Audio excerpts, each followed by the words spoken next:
Welcome back, everyone. I am Cas Piancey, or Orson Newstat, if you so please, and I am joined as usual by my partner in crime, Mr. Bennett Tomlin. How are you today? Oh, I'm doing pretty well, Orson. How are you? I'm doing good. That felt so fucking weird. Yeah, well, it's been strange. It's been strange nonstop for about 24 hours now. Today we are recording. It's Saturday, April 2nd, day after April Fool's Day. God, what a foolish day yesterday was. But we're not here to talk instantly about that. Instead, we're here to talk about my horrifying deception, my criminal past. I just gotta, I gotta be straight with our audience. I gotta tell them about who I am, about who I really am. My hand has been forced. We'll say that much. We gotta reveal that you were working with Omar Dahani and Michael Petrin at Shadow Crew, of course, right? Yeah. It's definitely related to a massive multi-million-dollar fraud. So that's why I know so much about this stuff. No, sorry guys. I hate to break it to you. This story is kind of boring, but I do want to get into it because it came up. So we're gonna do it. So Cas, what happened back when you were 16 years old? I was 18 years old. It was 16 years ago. Ah, that's right. 16 years ago, I was just out of high school. I was really keen to be tagging. I enjoyed tagging. I enjoyed, there's a crew of us, okay? We had this crew, and all of us were different dictators. That's who we were named after. So I, for instance, was Kim Jong-il. Kim Jong-il. And we would stencil these dictators around Los Angeles. It was goofy. It was goofy, and honestly, we had rules. So thankfully, one of my friends had been tagging since he was probably 10 or 12. And there's like a lot of rules that you need to know before you start getting involved in that scene. I urge no one to get involved in that scene. So let me just say that flat out. I'm not telling anyone to go commit crimes. I'm not telling anyone to go start tagging.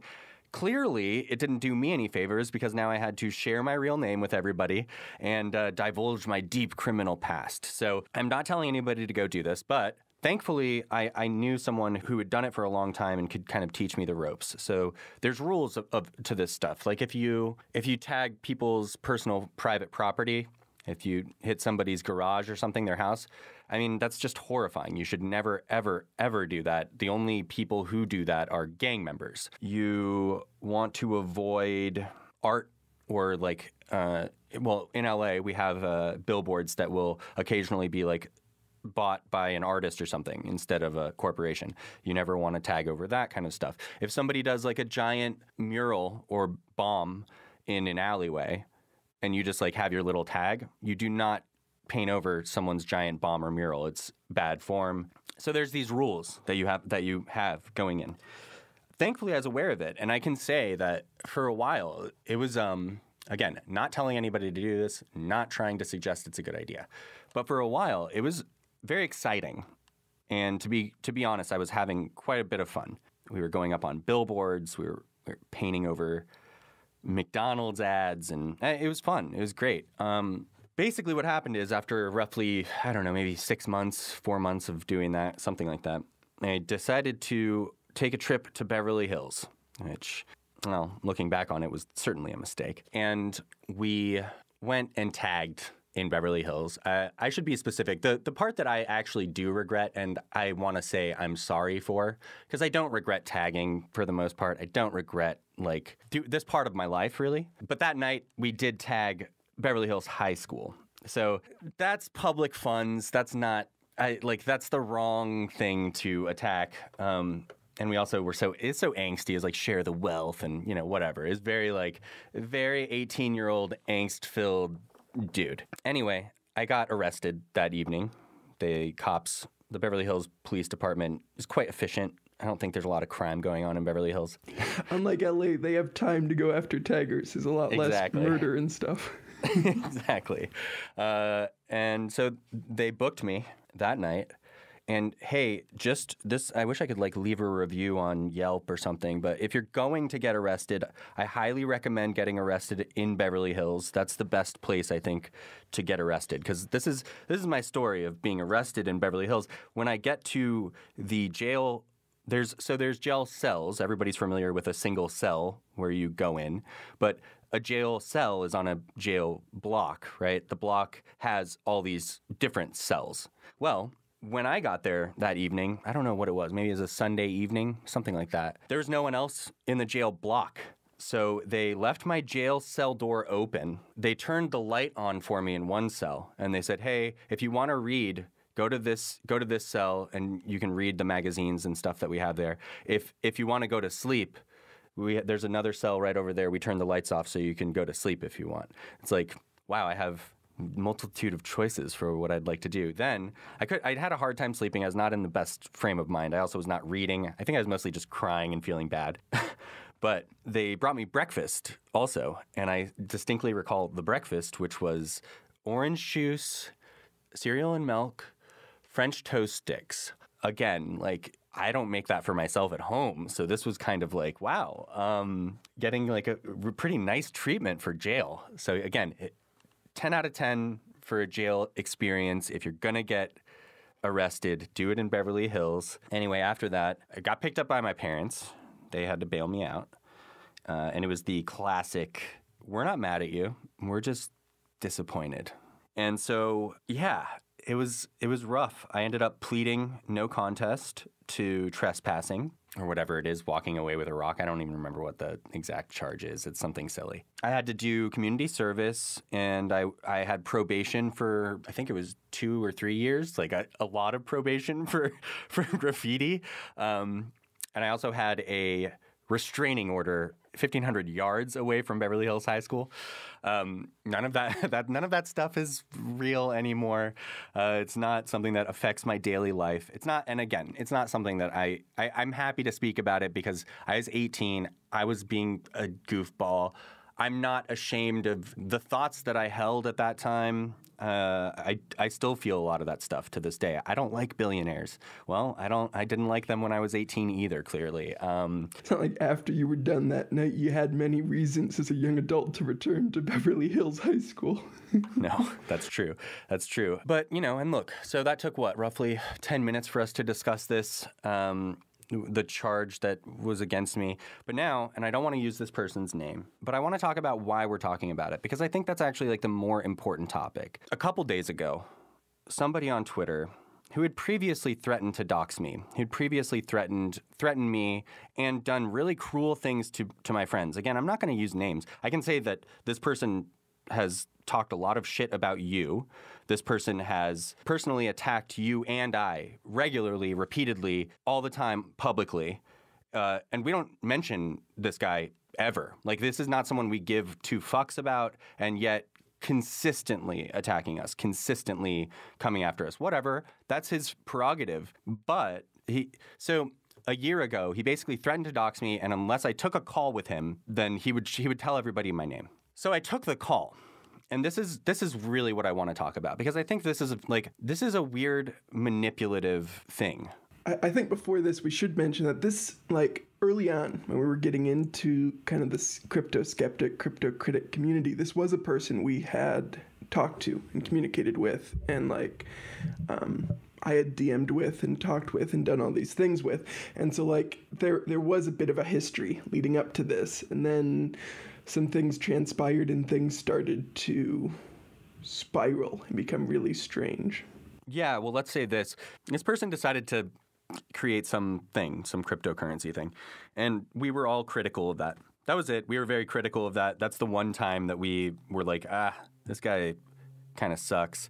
And that was like a death spiral. Like, that just set him off. And that's when... maybe I'm getting the order of operations here wrong. I think you blocked him first. I think you were the first one to block him.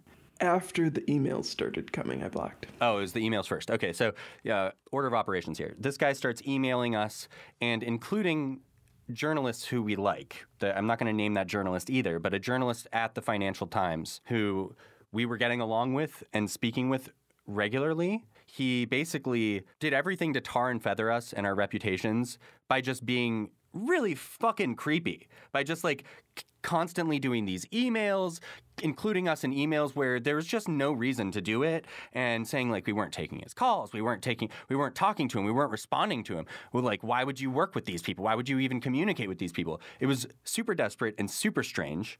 So that was happening, and then you blocked him, which of course set him off more. And then at some point, I just decided, like, I'm going to block this guy too. So I blocked him.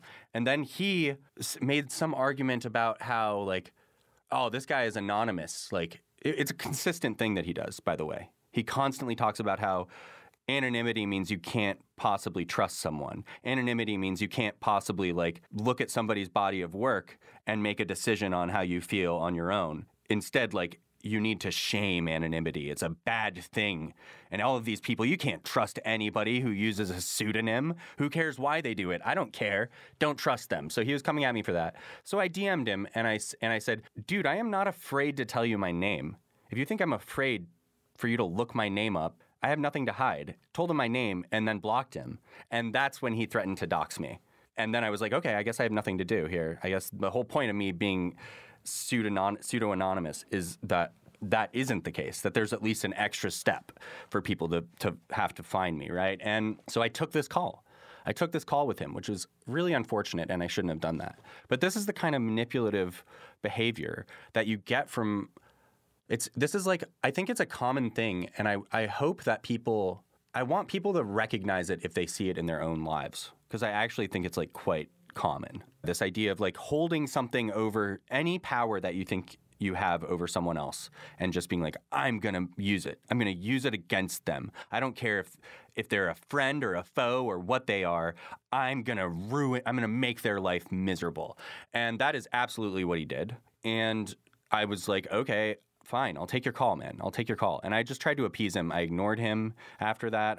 I like muted him, didn't respond to his constant attacks against our podcast, against the work you put out. He would DM me and talk about how you contribute nothing to the space, all this stuff. I wonder why I blocked him and didn't want to talk to him anymore. It seems so strange, so unbelievable. Well, the only reason I hadn't blocked him up until that point is because I essentially feared him and what he would do if I decided to block him. Well, I didn't need to fear that because it turns out this guy clearly wanted to dox me regardless. And these tweets that he was suggesting to people, he was trying to get people to look it up without saying my name. He was basically trying to be like, look into his criminal history. He's been arrested. Look at how bad this guy is. You can find stuff about him in Los Angeles. You just need to dig. And what I felt, and this is just a feeling, but when you start seeing that from someone, you go, oh, this person's unhinged. They're going to start DMing people my name and where I live and stuff. That's just kind of the person that they are. Like, I don't know what kind of headspace he's in right now, but that is what I was feeling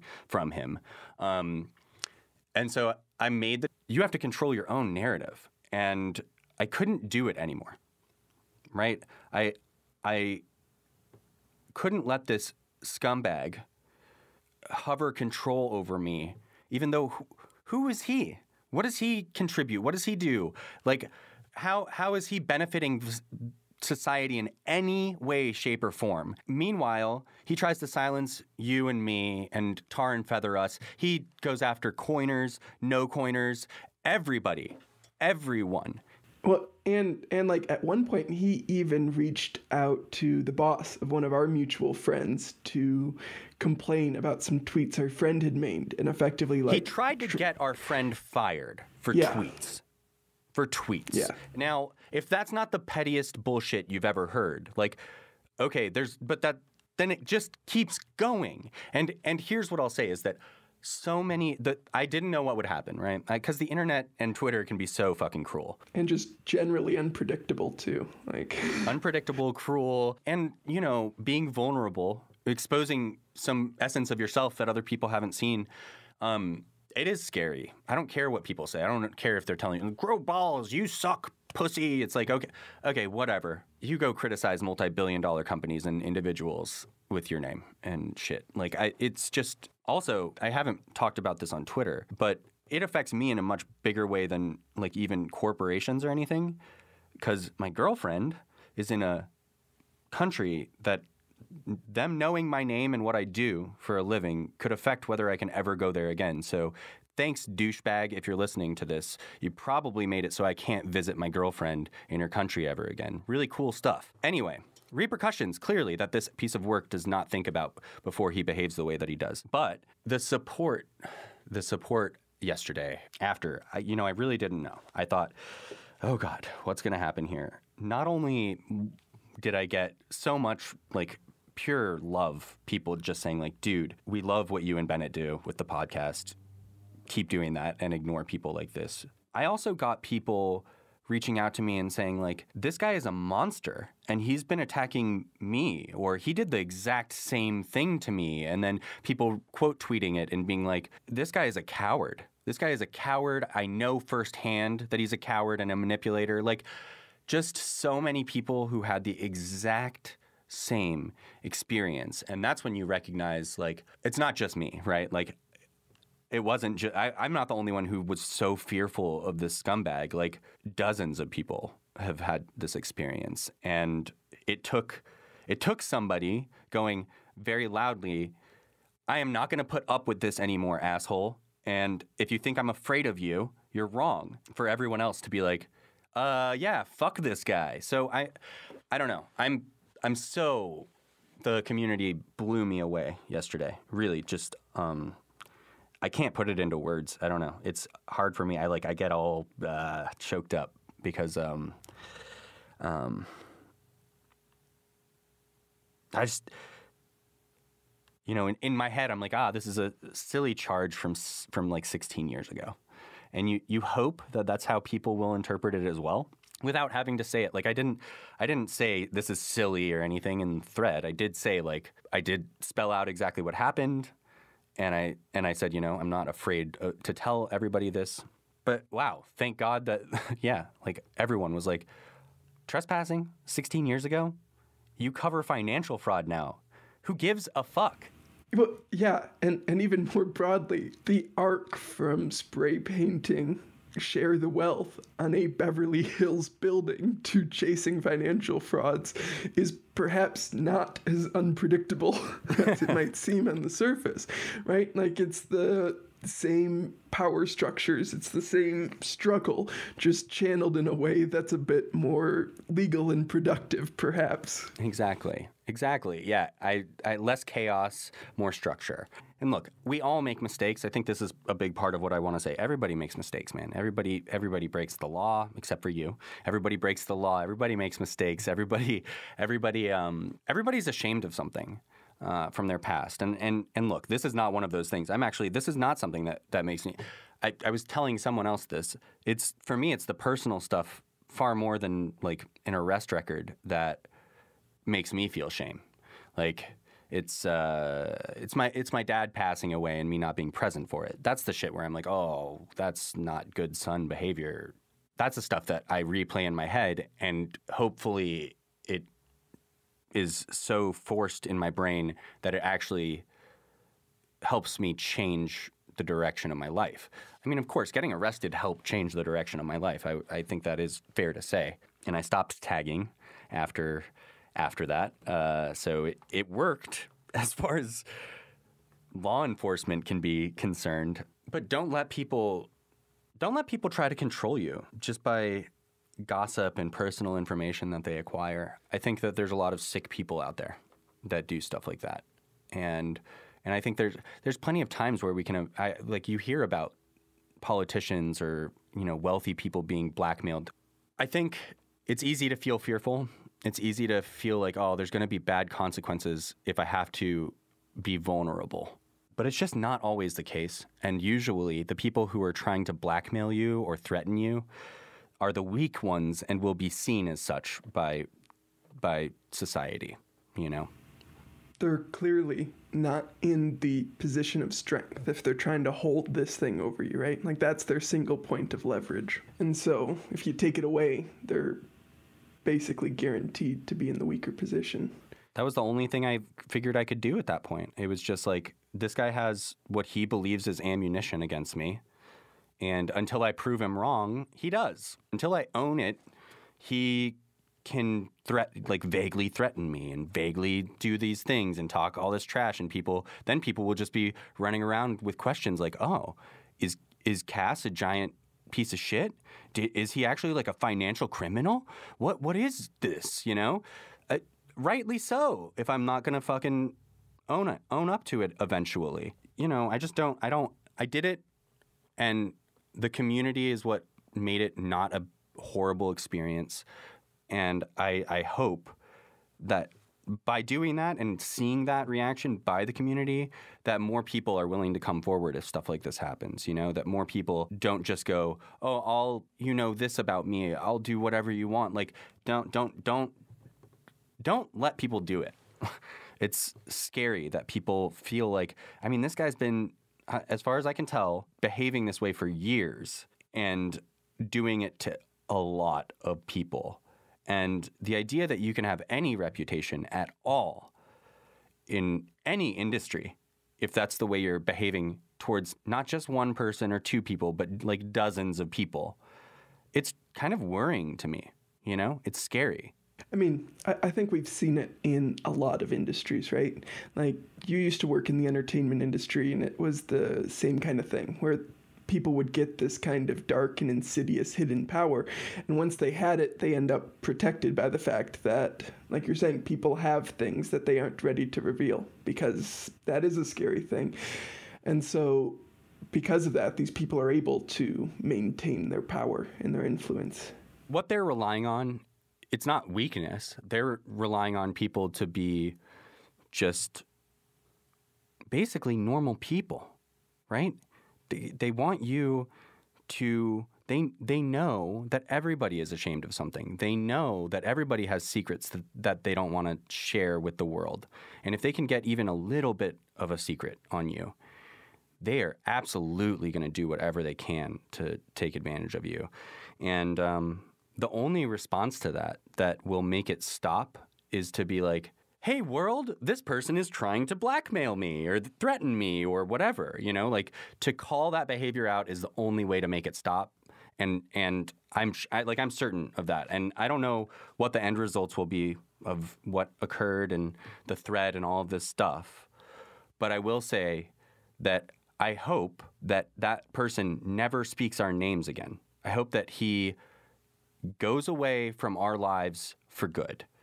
I don't want to speak of him ever again, and I don't want him to ever speak of us again. It's a pretty simple solution to a really bad problem. And, you know, hopefully it's the end. Hopefully that's the end of it.